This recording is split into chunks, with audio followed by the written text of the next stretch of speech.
Yes, we are live. Voice confirm कर दीजिए, मेरी आवाज आ रही, क्विकली बता दीजिए फास्ट तरीके से। ठीक है, चलिए। तो जैसा कि आप सभी को पता है कि हमने सेशन में जो हमने प्रीवियस सेशन लिया था, उसमें हमने सॉफ्टवेयर का रिवीजन जब स्टार्ट किया था, तो वहीं से टर्म निकल के आया था ऑपरेटिंग सिस्टम, जो कि उसी वीडियो में हमने फिनिश कर लिया था। अब वहीं से हमें आगे की जर्नी मिली थी, जिसका नाम है विंडोज। यानी जब हमने ऑपरेटिंग सिस्टम पढ़ा, तो ऑपरेटिंग सिस्टम में जो पॉपुलर एग्जाम्पल है, उसमें विंडोज आता है, और दूसरा आपके एग्जाम पॉइंट से लाइनक्स और यूनिक्स। तो आज के इस वीडियो में हम और आप मिलके यूनिक्स, लाइनक्स और यूनिक्स और विंडोज के ऊपर कंप्लीट एक्सप्लेनेशन करने वाले हैं। कंप्लीट का मतलब ये है कि सारे टर्म को ब्रीफली डिफाइन करेंगे कि विंडोज में हमें किन पॉइंट पर जाना है और कैसे कैसे पॉइंट आपके एग्जाम पॉइंट ऑफ व्यू से जरूरी होते हैं। बाकी जब आप ऑपरेटिंग सिस्टम को पढ़ लेते हैं, तो ज्यादातर हमारी जो जितने भी डिवाइसेस हैं, कहीं ना कहीं हम ऑपरेटिंग सिस्टम विंडोज के साथ ही जाते हैं। तो विंडोज समझ में आ जाए तो लाइनक्स और यूनिक्स को एज अ हम मतलब एक बेस बना के ऐसा होता है, तो ऐसे समझ लेते हैं। चलिए, तो आगे पहले बात करते हैं विंडोज से। चलिए, तो पहला आपको स्क्रीन पर दिख रहा होगा विंडोज के वर्जन और एमएस ऑफिस के वर्जन, क्योंकि हमेशा इनके वर्जन में हमें कंफ्यूजन रहता है। तो ये वर्जन जब एक साथ आपकी स्क्रीन पर होते हैं, और यही स्क्रीन, यही रिवीजन नोट्स हैं जो आपको फॉलो करने पर्टिकुलर टॉपिक के साथ। मैं हर टॉपिक के जो रिवीजन नोट्स हैं आपके बैच में अपलोड होते जा रहे हैं, वहां पर सीधा आप चेकआउट करते जाना। ठीक है, आप जैसे अपलोड है ना, अपलोड की स्थिति इनको डाउनलोड कर लेना वहां से।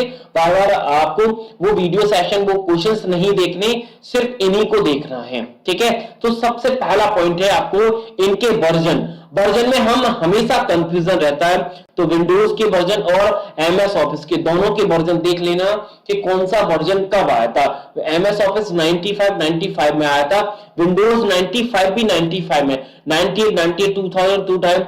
मिलेनियम जो एमई है विंडोज का वर्जन 2000 में आया। 2000 में दो वर्जन थे, एक्सपी 2001 और 2003 दोनों में मिल सकता है, क्योंकि एक्सपी का वर्जन जैसे 2000 है, 2000 इसी प्रकार विस्टा आपका 2007 में, और ये लेटेस्ट वर्जन है अभी दो विंडोज 10 जो कि 2015 में आया था। लेकिन विंडो 11 भी आ गया है, जो कि रनिंग में है, अभी टेस्टिंग मोड पर चल रहा है। वो भी है, जैसे मैं जिस पीसी से क्लास ले रहा हूं, जिस लैपटॉप से क्लास ले रहा हूं, उसमें विंडो 11 है। ठीक है, चलिए, तो इसी प्रकार एमएस ऑफिस के वर्जन की भी बात की जाए तो 19 सबसे पॉपुलर है, और इनके नेम में ही सबसे बड़ा जो कंफ्यूजन आपको होगा वो विंडोज के जो एमएस ऑफिस के वर्जन है। जैसे सेम वर्जन है, सेम कैसे, जैसे विंडो एमएस ऑफिस 2000 है, इसमें भी विंडोज का वर्जन भी 2000 है, और 1997 है एमएस ऑफिस का, 98 है विंडोज का, 95 दोनों का है। एक्सपी, एक्सपी आपका विंडोज का भी वर्जन है और एमएस ऑफिस का भी वर्जन है, जो कि 2007 के बाद और 2003 से पहले आया था। ठीक है, तो आगे जाओगे फिर तो ये सारे वर्जन आप सभी को पता है, इसमें कोई कंफ्यूजन नहीं है। यही हुआ इनके साथ, यानी विंडो एक्सपी के बाद जितने भी विंडोज के वर्जन है, उनमें किसी स्टूडेंट, सिंगल कोई स्टूडेंट इस क्लास में नहीं है जिसको कंफ्यूजन हो। बस इनके जो एवब वाले वर्जन है, जो प्रीवियस वाले, उनमें कंफ्यूजन रहता है, तो इसको थोड़ा ध्यान से रखना। बस मैच कर लेना कि कौन सा सेट, जैसे एक्सपी है तो एक्सपी दोनों में है।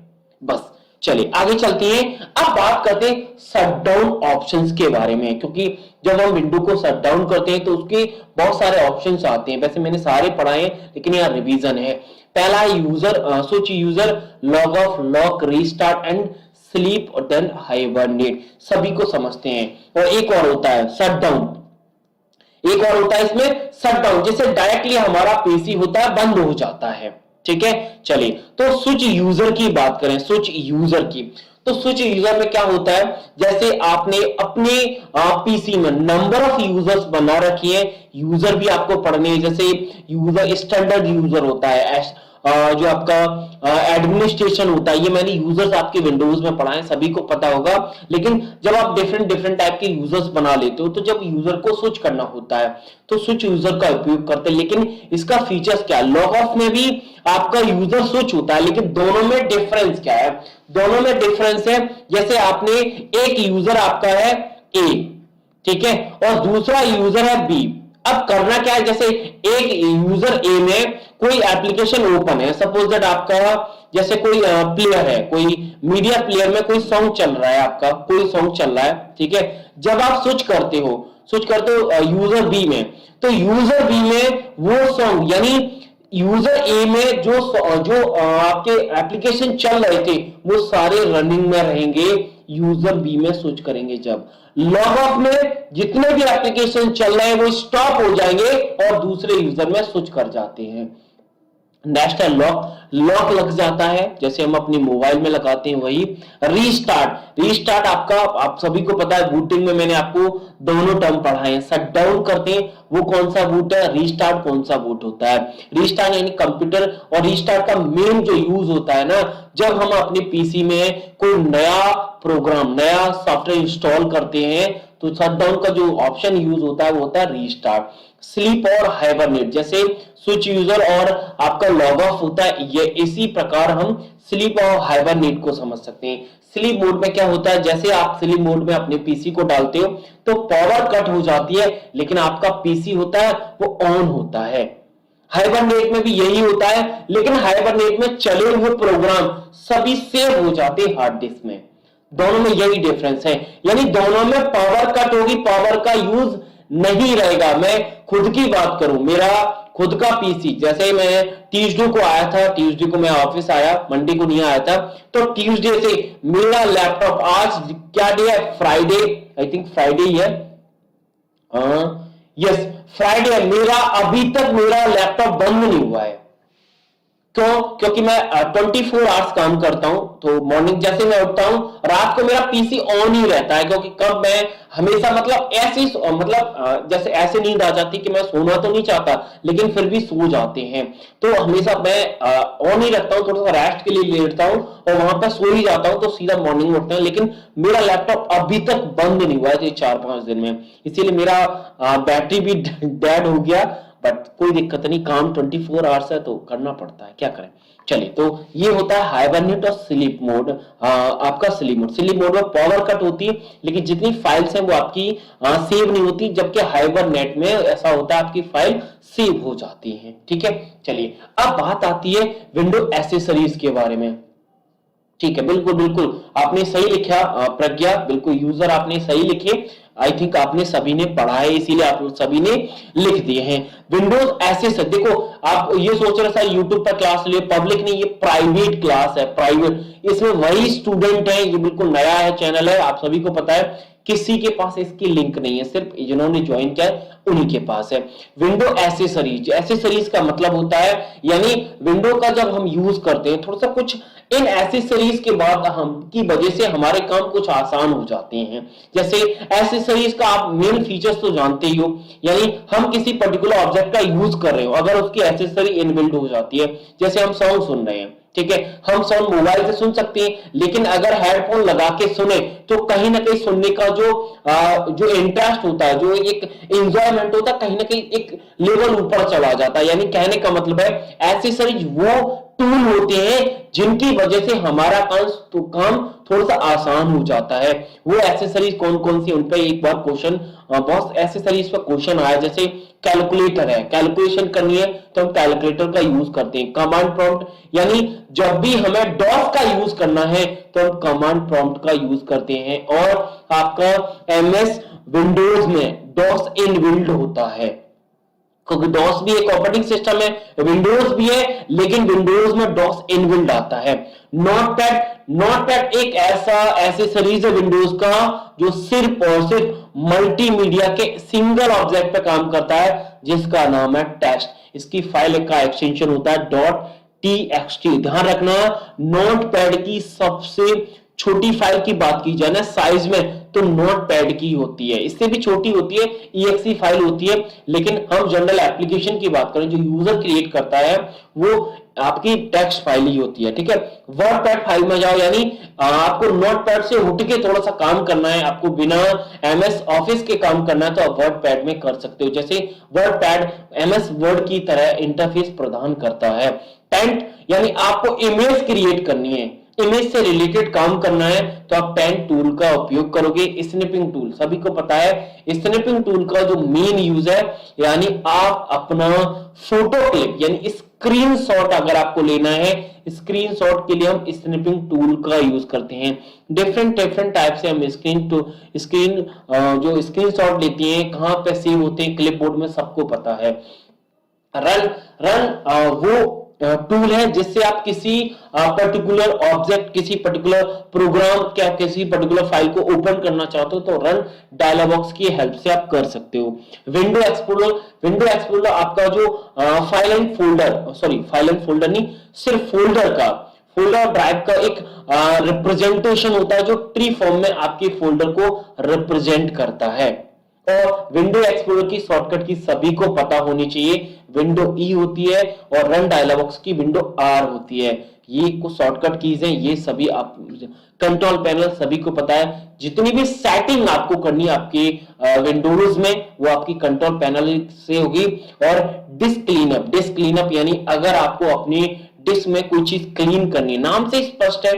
और डिस्क डीफ्रैगमेंटर का मतलब, जैसे आप डीफ्रैगमेंटर टूल चला दोगे, तो जितने भी आपकी अस्त व्यस्त फाइल है, वो सारी फाइल एक मतलब, जैसे आपने देखा होगा जब आप डेस्कटॉप पर रीप्राइस कर देते हो, तो आपकी डिफरेंट डिफरेंट लोकेशन पर कोई फाइल या फिर कोई फोल्डर्स होते हैं, वो ऑटोमेटिक अरेंज हो जाते हैं। यही काम डीफ्रैगमेंटर करता है आपके ड्राइव में।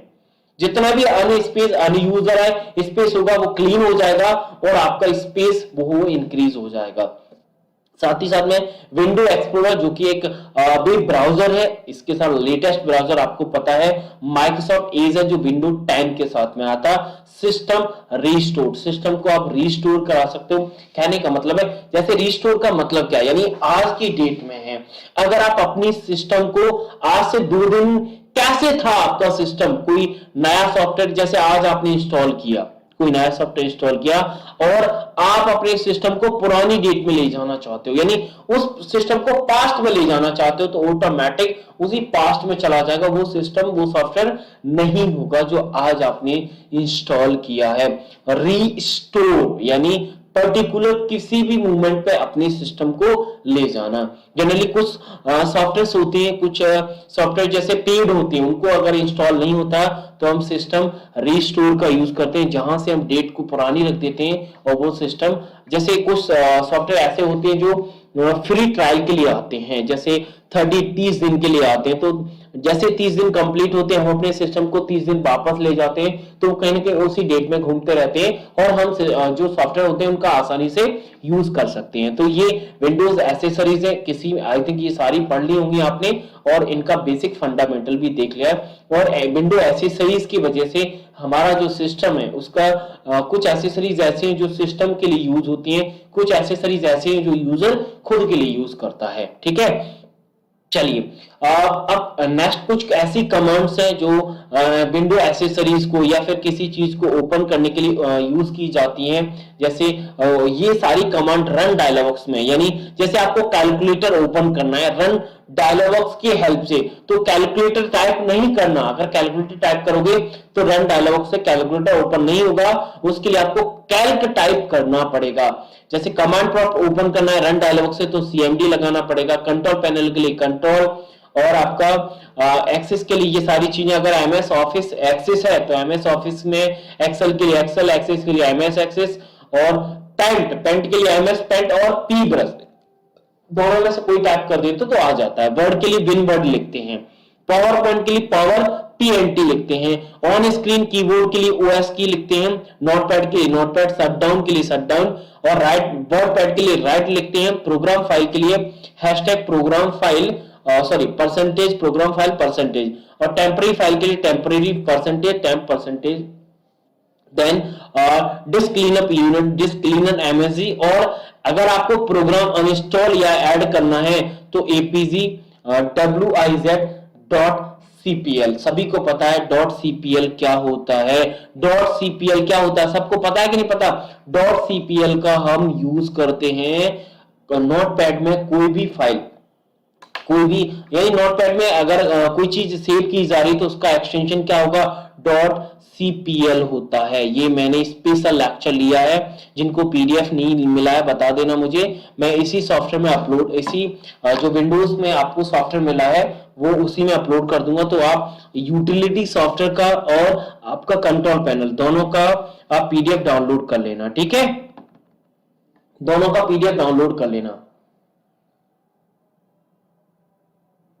जूम का ये रिकॉर्डेड है, इसे आप कभी भी देख सकते हैं लाइफ में, कभी भी लाइफ में, ये सारी लिंक सेव करके रखना, ठीक है। चलिए file and folder, file and folder के नेम में कुछ कैरेक्टर हम यूज नहीं करते। देखो आप जैसे विंडोज में जाते हो तो विंडोज में फोल्डर वो प्लेस होता है जहां पर हम अपना डेटा स्टोर करते हैं, चाहे तो फाइल के फॉर्म में हो सकता है या फिर अदर वे में हो सकता है, ठीक है।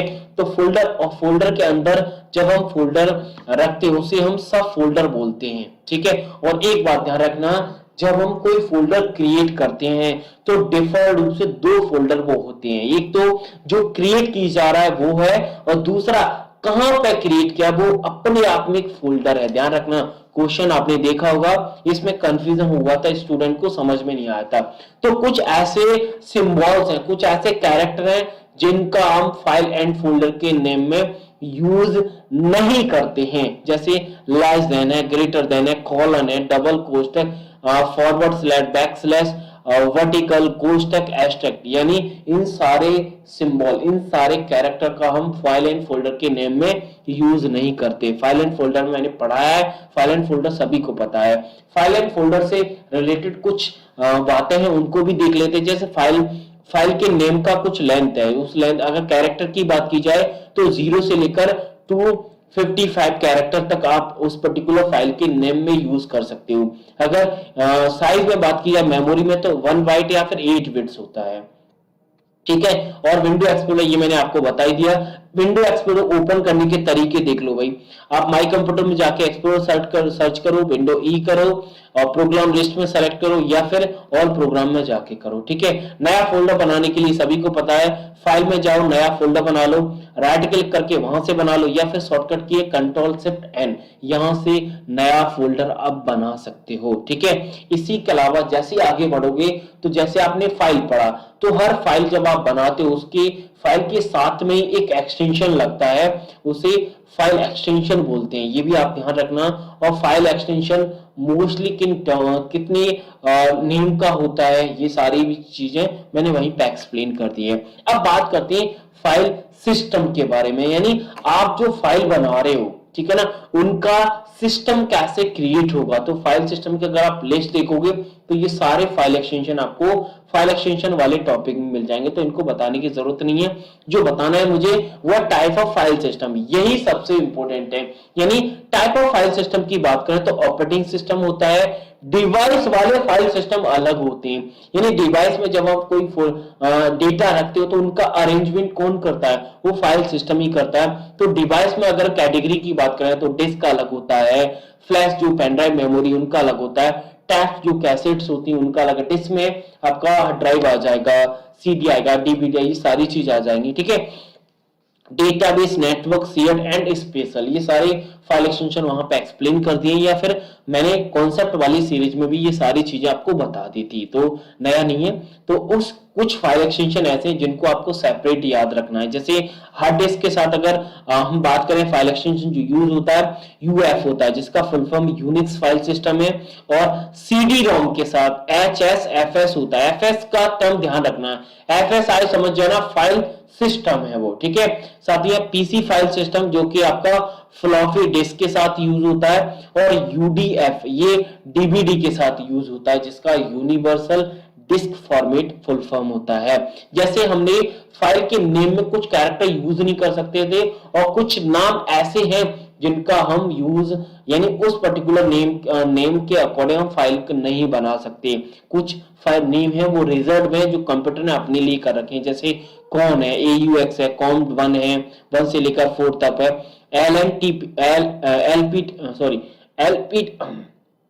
LPT ध्यान रखना, LPT पर क्वेश्चन आया है आपके एग्जाम में, किससे रिलेटेड होता है ये पेरिफेरल, जो पेरिफेरल होता है ना, पेरिफेरल पोर्ट, पेरिफेरल नहीं, पैरेलल पोर्ट, कौन सा, पैरेलल पोर्ट से रिलेटेड होता है, पैरेलल, ध्यान रखना, ठीक है, पैरेलल पोर्ट से रिलेटेड होता है, पीयर एंड पेंट से रिलेटेड, और नल यानी ब्लैंक खाली छोड़ देना, ठीक है।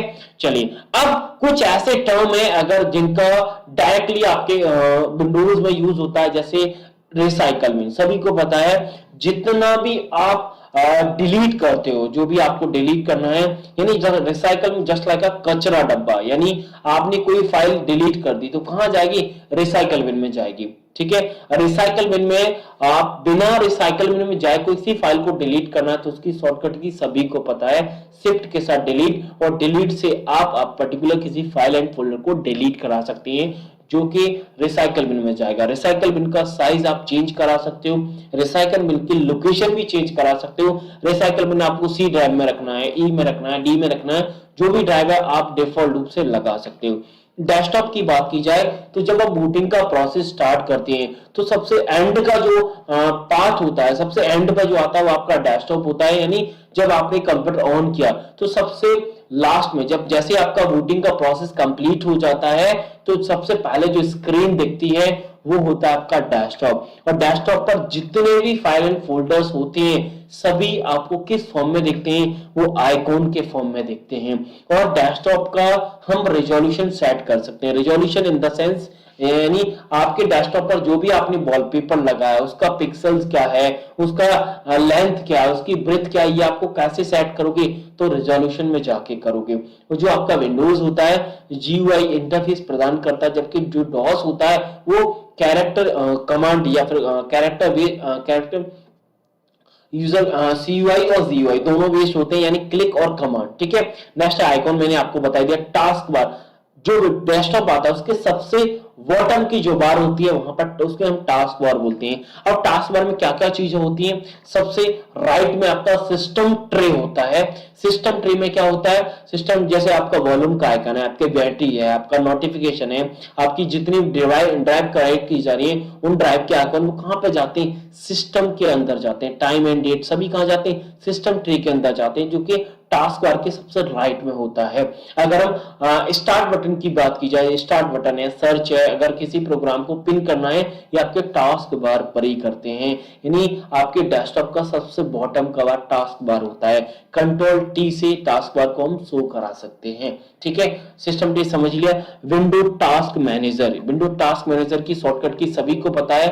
विंडो टास्क मैनेजर की शॉर्टकट क्या है, टास्क कंट्रोल शिफ्ट एस्केप की का यूज हम जनरली नेगेटिव केस में करते हैं। और विंडो टास्क मैनेजर क्या होता है, आपने कौन कौन से टास्क रनिंग में है, आपके कौन कौन से एप्लीकेशन आपने ओपन कर रखे हैं, जिसमें आपका प्रोसेस क्या है, उनका प्रोसेस का परफॉर्मेंस क्या है, ऐप की हिस्ट्री क्या है, स्टार्टअप यानी किसी पर्टिकुलर प्रोग्राम को आप अगर स्टार्टअप तौर पर चलाना चाहते हो, यानी जैसे ही आपका पीसी ऑन हो, जैसे आपका पीसी ऑन हो वो ऑटोमेटिक रूप से स्टार्ट हो जाए, वो स्टार्टअप प्रोग्राम में जाएगा। यूजर्स कौन कौन से हैं, सर्विस कौन कौन सी चल रही है, ये सारी चीजें कहां जाती हैं, टास्क मैनेजर में जाती हैं, ठीक है। और यहां से एक नया टास्क आप ओपन कर सकते हो, ये सारी चीजें हैं। देन इसके बाद आगे जाओगे, ड्रैग एंड ड्रॉप, ध्यान रखना ड्रैग एंड ड्रॉप पर भी आपके एग्जाम में क्वेश्चन आया है, यानी जितने भी फाइल एंड फोल्डर होती हैं आपके डेस्कटॉप पर उन्हें आप ड्रैग कराते हो, ड्रॉप नहीं कराते। देखो ड्रैग में क्या होता है, ये ड्रैग आप समझ लेना, ये ड्रैग में पर्टिकुलर किसी भी डायरेक्शन में आप जा सकते हो, कोई डायरेक्शन फिक्स नहीं है ड्रैग में, ठीक है। जबकि ड्रॉप में डायरेक्शन फिक्स होती है, या तो अप जाएगा या बॉटम, या तो लेफ्ट जाएगा या राइट, बस ये ड्रैग एंड ड्रॉप का, ये ड्रैग का सिंबल है, ये ड्रैग का है, ये आपका ड्रॉप का है, ठीक है। चलिए डिवाइस मैनेजर, डिवाइस मैनेजर में आप पर्टिकुलर जितनी भी डिवाइसेस हैं उनका प्रॉपर तरीके से मैनेजमेंट कर सकते हो, ठीक है, पार्टीशन बनाना है डिवाइस कि डिवाइस को कितना साइज देना है, आप इजी और आसान वे में कर सकते हो। नेक्स्ट आपका इवेंट व्यूअर, यानी कौन कौन सी इवेंट रनिंग में है और कौन कौन से एरर आपको एरर है उन सभी को अगर डिस्प्ले कराना है तो इवेंट व्यूअर आप कमांड से कर सकते हैं। इवेंट व्यूअर टास्क जो होता है, टूल होता है, वहां पे सारी चीजें एरर्स और इवेंट आपके दोनों दिखते हैं। रजिस्ट्री एडिटर में दो चीजें होती हैं, यानी सिस्टम की अगर रजिस्ट्री देखनी है या फिर सिस्टम की जो रजिस्ट्री कीज हैं उनको एडिट करना है तो वो आपका रजिस्ट्री एडिटर में होगा। साथ ही साथ में कोई प्रॉब्लम है जो कि ओएसआई ऑपरेटिंग सिस्टम या फिर किसी इंस्टॉल प्रोग्राम के साथ अगर आपको प्रॉब्लम है तो उसे आप फिक्स कहां से करा सकते हो, रजिस्ट्री एडिटर से करा सकते हो। सेटिंग जनरल सेटिंग करनी हो, जैसे जस्ट लाइक आपको कोई सी पर्टिकुलर डिवाइस के अंदर कोई सेटिंग करनी है, विंडो 10 का फीचर्स है सेटिंग वाला, ठीक है, विंडो 10 में कोई डिवाइस की सेटिंग करनी है, साउंड की सेटिंग करनी है, वॉलपेपर की सेटिंग करनी है, आपको किसी जनरल सेटिंग करनी है, आपको नेटवर्क की सेटिंग करनी है, जनरल सेटिंग की बात की जाए, वैसे ज्यादा सेटिंग आपकी किस में होती, कंट्रोल पैनल में की जाती है। ठीक है, चलिए तो इतना समझ में आ गया, कंफर्म कर दो एक बार, अगर इतना क्लियर हो गया तो क्विकली बता दो भाई। दिया है कि लाइनेक्स होता क्या है लाइनेक्स, तो लाइनेक्स एक ऑपरेटिंग सिस्टम है, लेकिन कैसा है सर, ओपन सोर्स होता है, ध्यान रखना, ओपन सोर्स सॉफ्टवेयर कौन सा है सर, लाइनेक्स होता है, ओएसएस, ध्यान रखना, ये कभी फुल फॉर्म में एग्जाम्पल कैसे भी पूछा जा सकता है। ठीक है, चलिए दूसरा पॉइंट है, जब हमने लाइनेक्स को ऑपरेटिंग सिस्टम बोला तो ऑपरेटिंग सिस्टम का एक ब्रीफ में भी समझ लेते हैं कि ऑपरेटिंग सिस्टम एक ऐसा सिस्टम सॉफ्टवेयर होता है जो कंप्यूटर हार्डवेयर और सॉफ्टवेयर के बीच में कम्युनिकेशन या फिर एक इंटरफेस प्रदान करने का काम करता है, या फिर ऑपरेटिंग सिस्टम एक ऐसा सिस्टम सॉफ्टवेयर है जो बाकी एप्लीकेशन सॉफ्टवेयर को रन कराने के लिए एक इंटरफेस देता है, यानी जितने भी एप्लीकेशंस हैं या फिर यूजर है हार्डवेयर के साथ कम्युनिकेट करना चाहता है तो हमें ऑपरेटिंग सिस्टम की जरूरत पड़ती है। अब यहाँ पर ये भी देखेंगे क्या पूरा का पूरा ऑपरेटिंग सिस्टम ही हार्डवेयर से सीधा कनेक्ट करता है, नहीं, ऐसा नहीं है। ऑपरेटिंग सिस्टम के अपने कुछ पार्ट हैं जो एग्जाम पॉइंट ऑफ व्यू से जरूरी है, आपने एग्जाम में डिफरेंट डिफरेंट नेम से क्वेश्चन देखा भी होगा, तो सारी चीजों को कवर करेंगे। चलिए दूसरा पॉइंट आता है कि लाइनेक्स को अगर मैं डेवलप करने की बात करूं या फिर इसके ईयर की बात करें तो कब इसका एवोल्यूशन हुआ, कब इसका विकास हुआ, तो 1991 में किसने किया था सर, लुनिस टोरवाल्ड्स जी ने किया था 1991 में। तो दोनों याद रखना, दोनों पर क्वेश्चन ऑलरेडी पूछा जा चुका है और कभी भी रिपीट हो सकता है, कोई दिक्कत वाली बात नहीं। चलिए अगर हम स्ट्रक्चर डिफाइन करें तो स्ट्रक्चर ये लाइनेक्स का है, आप किसी भी ऑपरेटिंग सिस्टम को इस स्ट्रक्चर से आप रिलेट कर सकते हैं। जैसे ये है हार्डवेयर, ये हमारा ऑपरेटिंग सिस्टम है। अब ऑपरेटिंग सिस्टम में है क्या, जैसे यूजर है, यहां पर यूजर है, अब यूजर ये सिस्टम सॉफ्टवेयर है, यूजर के प्रोसेस है, यूजर की यूटिलिटी और कंपाइलर है। ठीक है, अगर हम पार्ट में जाते हैं कि हम लाइनेक्स के किन किन कंपोनेंट या किन किन पार्ट में डिवाइड करेंगे, तो सिस्टम लाइब्रेरी होता है, कर्नेल होता है, कर्नेल मॉड्यूल होता है। अब आप सोच रहे होंगे सर सिस्टम लाइब्रेरी क्या होता है, कर्नेल क्या होता है, मॉड्यूल क्या होता है, यूटिलिटी क्या होता है, ये आगे हम देखेंगे। कंपाइलर ऑलरेडी हम जानते हैं तो हमें कोई परेशानी नहीं है, सॉफ्टवेयर वाले टॉपिक में हमने डिस्कस किया था। ऐसे पूरा डिजाइन रहता है, आगे हम यूनिक्स देखेंगे, इन टर्म को डिफाइन करेंगे तो आपको और ज्यादा क्लियर हो जाएगा। चलिए पहला पार्ट है कर्नेल, जो कि एग्जाम पॉइंट ऑफ व्यू से भी जरूरी है, मैंने यहाँ पर छोटे छोटे पॉइंट में एक्सप्लेन करने का प्रयास किया। पहला पार्ट है कि कर्नेल एक कंप्यूटर प्रोग्राम होता है जो कि सॉफ्टवेयर का सबसे कोर, सबसे मेन पार्ट माना जाता है। ठीक है, दूसरा पार्ट है कर्नेल पहला प्रोग्राम होता है जो बूट लोडर के बाद लोड किया जाता है। जब भी एक सिस्टम शुरू करते हैं, यानी जब बूटिंग प्रोसेस स्टार्ट होती है तो बूट लोडर के बाद जो फर्स्ट प्रोग्राम लोड होता है उसे कर्नेल बोलते हैं। और कर्नेल ऑपरेटिंग सिस्टम के बंद होने तक मैन मेमोरी, जो हमारी मेमोरीज होती है उसमें रहता है। कहां पर, मैन मेमोरी के अंदर, ये आपको ध्यान रखना है। कर्नेल यूजर और सिस्टम के हार्डवेयर के बीच में जितने भी कंपोनेंट हैं उनके बीच में एक इंटरफेस देता है, कम्युनिकेशन करने के लिए परमिशन देता है।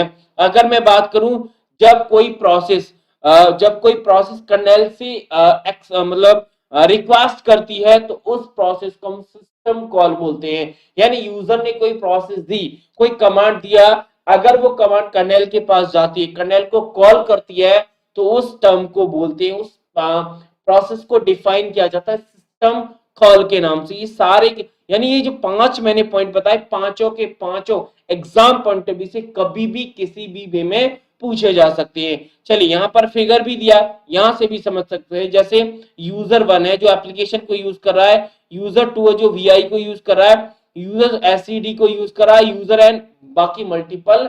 यानी यहां से ये बात क्लियर है कि जो यूजर है, जो हमारा लाइनेक्स है, लाइनेक्स मल्टी यूजर होता है, मल्टी यूजर और मल्टीटास्किंग होता है। इस फिगर से हमें ये चीज डिफाइन हो रही है। आगे जाते हैं तो आपको कर्नेल के टाइप भी देखने को मिल जाएंगे। डिटेल में मैंने आपके वीडियो के अंदर पढ़ाए थे, लेकिन यहाँ पे नेम सफिशिएंट है। जैसे मोनोलिथिक कर्नेल होता है, मैक्रो कर्नेल होता है, हाइब्रिड जो मोनोलिथिक और कर्नेल आपका माइक्रो कर्नेल दोनों का कॉम्बिनेशन होता है, नैनो और हेक्सो कर्नेल। ये हमारे 5 कर्नेल के टाइप्स होते हैं। अगर कर्नेल के हम फंक्शन की बात करें, क्या काम करता है कर्नेल, तो कर्नेल जितनी भी डिवाइस का मैनेजमेंट होता है, यानी आपने जब फंक्शन जब ऑपरेटिंग सिस्टम पढ़ा था तो ऑपरेटिंग सिस्टम में देखा डिवाइस का मैनेजमेंट सर ऑपरेटिंग सिस्टम करता है, तो ऑपरेटिंग सिस्टम एक्चुअली में कर्नेल कर रहा है।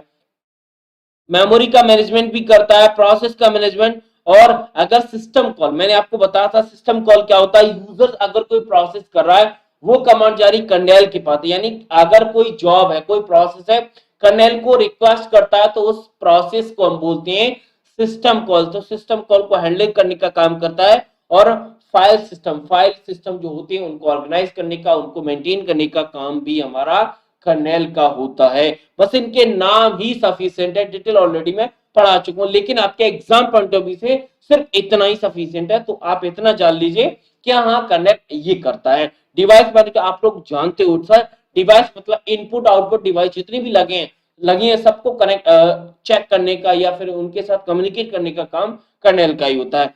सेकंड पॉइंट जो कि स्ट्रक्चर से हमने निकाला था वो था सिस्टम लाइब्रेरीज। अगर हम सिस्टम लाइब्रेरी को डिफाइन करें, एक ऐसा स्पेशल प्रोग्राम होता है जो कर्नेल के जो फीचर्स होते हैं उनको एक्सेस करने में हेल्प करता है, सिस्टम लाइब्रेरी।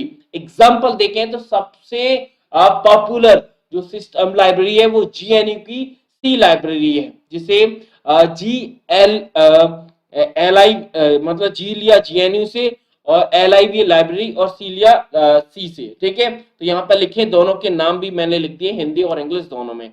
चलिए अगला पॉइंट हमारा सिस्टम टूल्स, जो कि अगला इंपोर्टेंट है, हमने देखा भी था सिस्टम टूल। यानी लाइनेक्स के जो लाइनेक्स जो होता है वो यूटिलिटी टूल का अपने आप में एक सेट होता है, ठीक है ना।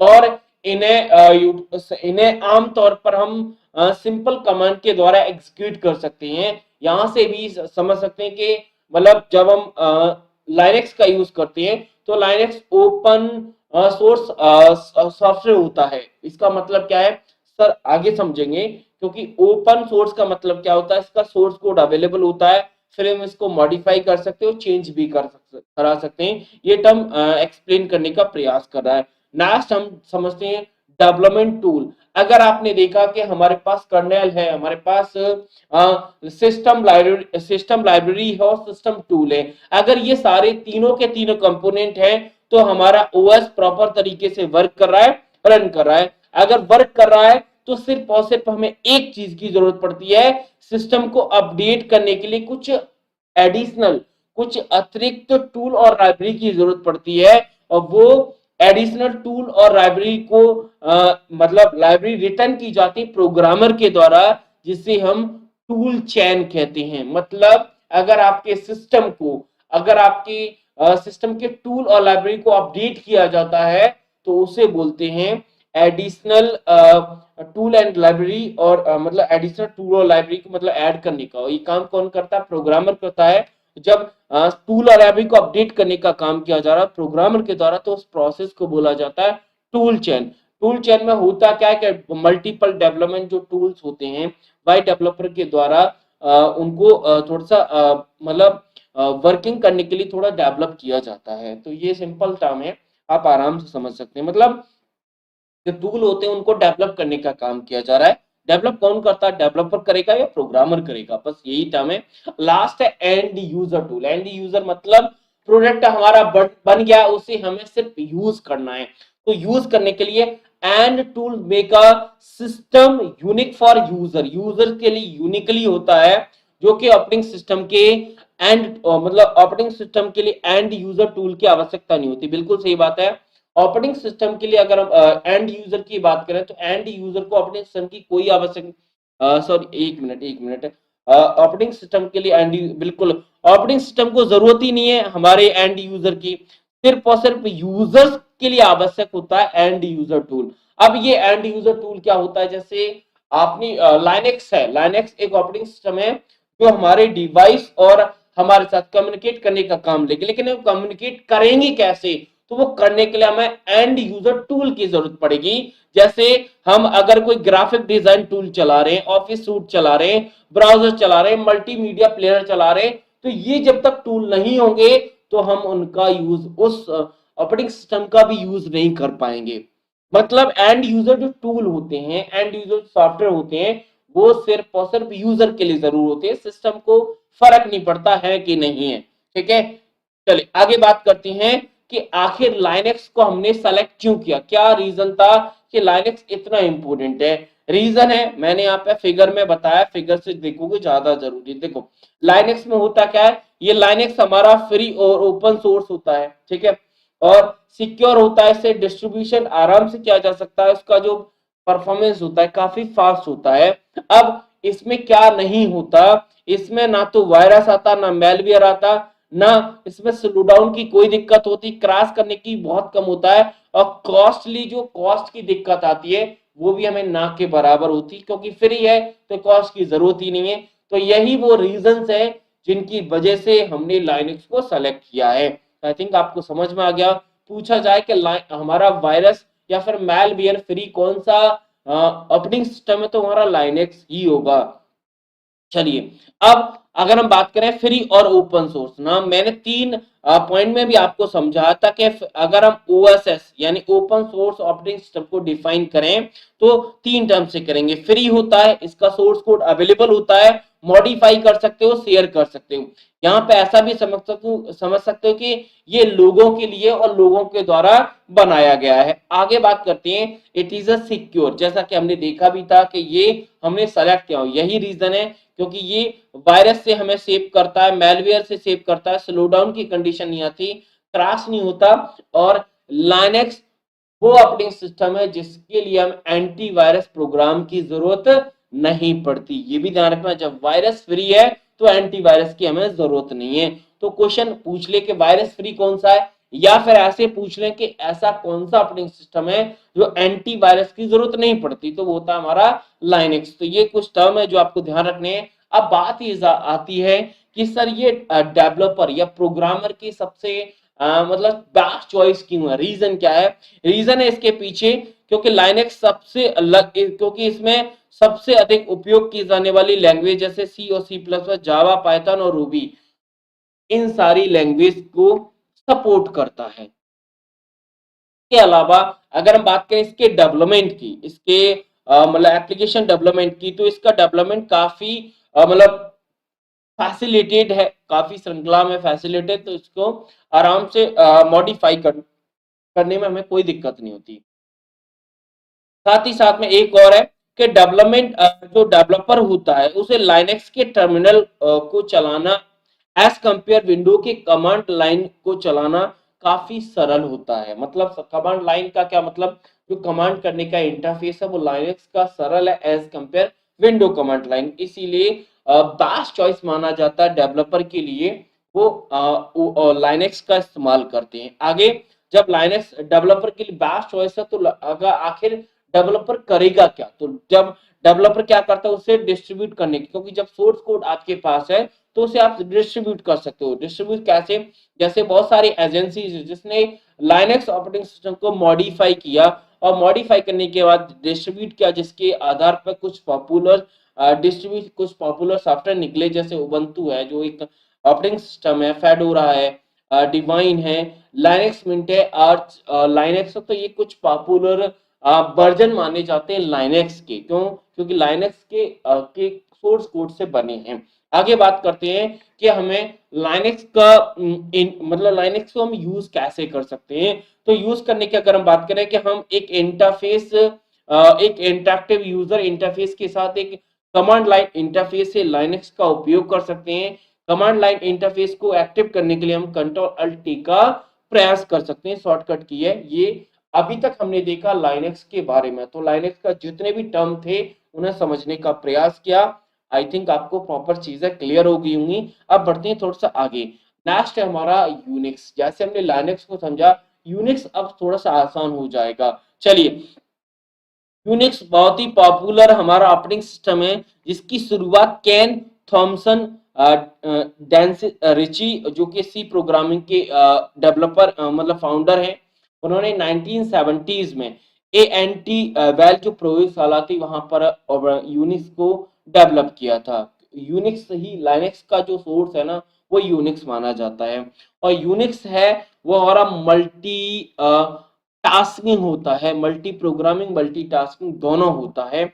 और यूनिक्स में जो फाइल सिस्टम होता है, जो उसकी फाइल का स्ट्रक्चर होता है, या फिर जो डायरेक्टरी का स्ट्रक्चर होता है, वो मतलब फाइल सिस्टम का स्ट्रक्चर फाइल और डायरेक्टरी दोनों के रूप में देखा जाता है, जिसमें फाइल को स्टोर करने के लिए काफी हमें मदद मिलती है। और फाइल को अगर रिट्राइव करना है, उसकी फाइल की इंफॉर्मेशन को चेक करना है, प्राप्त करना है, तो वो भी काफी आसान हो जाता है, जैसे विंडोज में होता है, सेम उसी पैटर्न से। आगे बात करते हैं, जैसे हमने लाइनेक्स के देखे थे, लाइनेक्स के क्या क्या फीचर्स है, क्या क्या फंक्शंस हैं, उसी प्रकार अगर हम यूनिक्स के फंक्शन की बात करें, तो यूनिक्स में क्या होता है कि यूनिक्स के जो फंक्शन जैसे मल्टीटास्किंग है, मल्टी यूजर है, प्रोबेबिलिटी काफी अच्छी होती है, फाइल का सिक्योरिटी एंड प्रोटेक्शन काफी अच्छा होता है, और कमांड स्ट्रक्चर काफी बेहतरीन है, कम्युनिकेशन भी बहुत अच्छा है। अकाउंटिंग अकाउंटिंग क्या होता है अभी देखेंगे। और यूनिक्स टूल एंड यूटिलिटी को भी काफी अच्छी तरीके से मेंटेन किया गया। अगर हम फंक्शन को थोड़ा सा और डिफाइन करें, जैसे मल्टीटास्किंग, आपको समझ में आ गया होगा कि सर मल्टीटास्किंग का मतलब क्या है। मतलब एक समय में बहुत सारे टास्क आप आराम से कर सकते हो। मल्टी यूजर यानी एक से ज्यादा यूजर यूनिक्स को इस्तेमाल कर सकते हैं, जैसे लाइनेक्स को करते हैं, सेम उसी पैटर्न से। चाहे आप मेमोरी को एक्सेस कर लो, किसी ड्राइव को एक्सेस कर लो, डिपेंड करता है कि यूजर करना क्या चाह रहा है। आगे अगर हम बात करें प्रोबेबिलिटी, प्रोबेबिलिटी का मतलब होता है कि यूनिक्स का अगर हम बात करें कि एक स्पेसिफिक फीचर है कि डिफरेंट मशीन और प्लेटफॉर्म पर आराम से इसके कोड को ट्रांसफर किया जा सकता है।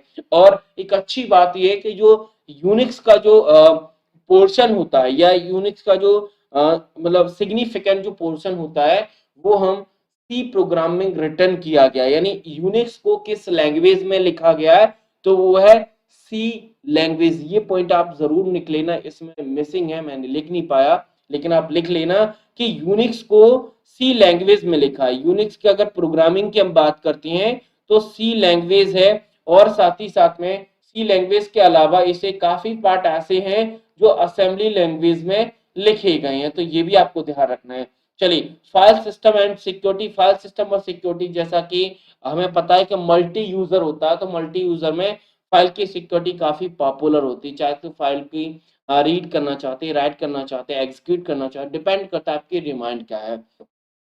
आगे बात करें कमांड स्ट्रक्चर, जैसा कि आप सभी को पता है कि कमांड स्ट्रक्चर काफी अंडरस्टैंडेबल और इसको यूज करना काफी आसान होता है। लेकिन कमांड के बारे में एक चीज आपको याद जरूर रखनी है, जो यूनिक्स का जो कमांड स्ट्रक्चर होता है वो केस सेंसिटिव होता है। कैसा? केस सेंसिटिव होता है। इसका मतलब है कि केस सेंसिटिव में भी कैसा, लोअर केस होता है, यानी अगर आपने कोई कमांड अपर केस में लिख दी तो वैरी नहीं करेगा। केस सेंसिटिव यानी जैसी कमांड है वैसी ही आपको लिखनी पड़ेगी, यानी सारी की सारी कमांड हमें लोअर केस में लिखनी पड़ती है। कम्युनिकेशन काफी बेहतरीन होता है। कम्युनिकेशन जैसे किसी कमांड के साथ किसी डिवाइस के साथ कम्युनिकेट करना चाहते हो तो आराम से कर सकते हैं। अकाउंटिंग का मतलब ये होता है कि जब जैसे यूनिक्स क्या होता है, यूनिक्स में जैसे जो अपने जॉब्स होते हैं उनको अलग अलग टाइम में शेयर डिवाइड कर देता है, जिससे उनको यूजर्स को काम करने में काफी आसानी होती है। चलिए आगे बात करते हैं। हम बात करते हैं स्ट्रक्चर। अगर स्ट्रक्चर को समझे, जैसे लाइनक्स का था सेम उसी पैटर्न से है कि ये हार्डवेयर के पास हमारा कर्नेल होता है और यूजर के पास हमारा सेल होता है। ये हमने देखा था। रीजन है अभी आगे देखेंगे जब और समझ में आएगा। चलिए पहला है हार्डवेयर। हार्डवेयर में कोई भी आपका हार्डवेयर ऑब्जेक्ट हो सकता है, जिसे सीधा कम्युनिकेट करने के लिए हमें कर्नेल की जरूरत पड़ती है, जो कि सेकंड लेयर होता है। सेकंड लेयर कर्नेल के बारे ऑलरेडी हम पढ़ चुके हैं। ये हमारे ऑपरेटिंग सिस्टम का सबसे कोर पार्ट होता है। चाहे तो हम विंडोज में पढ़े, चाहे लाइनक्स में पढ़े, यूनिक्स में पढ़े, कर्नेल वैसा ही काम करता है।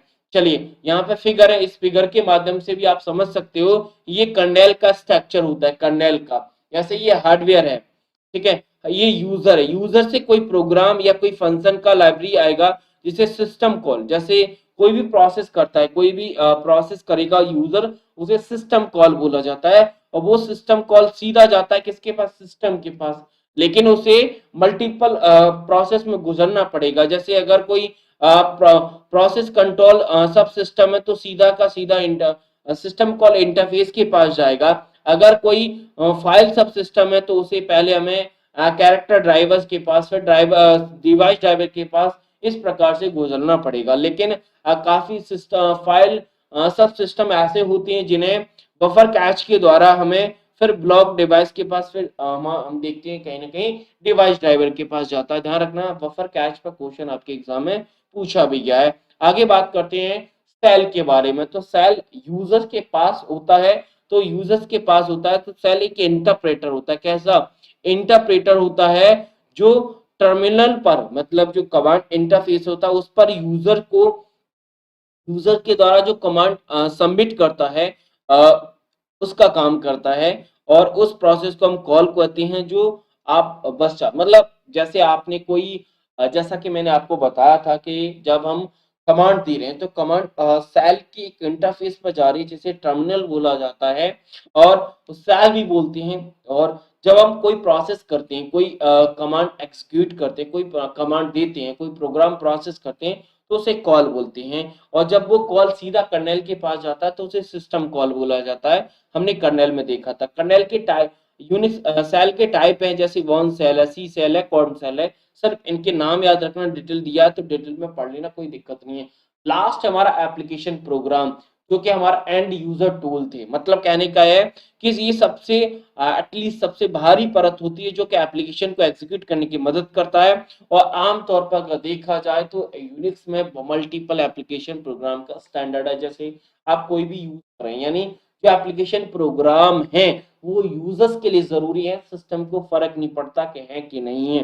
तो ये सारी चीजें आज के हमने वीडियो में देखने का समझने का प्रयास किया लाइनक्स और यूनिक्स के बारे में। तो लाइनक्स और यूनिक्स में काफी चीजें ऐसी थी जो कॉमन थी, जैसे मल्टी यूजर और मल्टीटास्किंग दोनों थे। अब कर्नेल को सेल को अगर हम डिफाइन करेंगे तो दोनों सेम तरीके से डिफाइन करेंगे, लेकिन कुछ टाइप्स हैं, कुछ फंक्शंस हैं जो कि एक्स्ट्रा ऑर्डिनरी हैं। जैसे लैंग्वेज है, लैंग्वेज हमारी लाइनक्स में अलग है, हमारे यूनिक्स में अलग है। यूनिक्स का एक स्पेसिफिक फीचर्स था कि वो केस सेंसिटिव था। तो ये कुछ ऐसे फीचर्स हैं जो आपको कहीं ना कहीं देखने को मिलेंगे जब एग्जाम पॉइंट से देखोगे। तो कहने का मतलब है कि जब आप एग्जाम में जाओ तो ये सारे पॉइंट आपके क्लियर होना जरूरी है। ठीक है, चलिए तो इसकी क्विज आपके बैच में ऑलरेडी अपलोड है, जाके देखिएगा, प्रैक्टिस करिएगा। क्या आपने जो थ्योरी पढ़ा, अभी जो रिवीजन किया, उस आधार पे क्विज कर पा रहे कि नहीं कर पा रहे। चलिए मैं मिलूंगा फिर आपको नेक्स्ट वीडियो में। थैंक यू, शुक्रिया।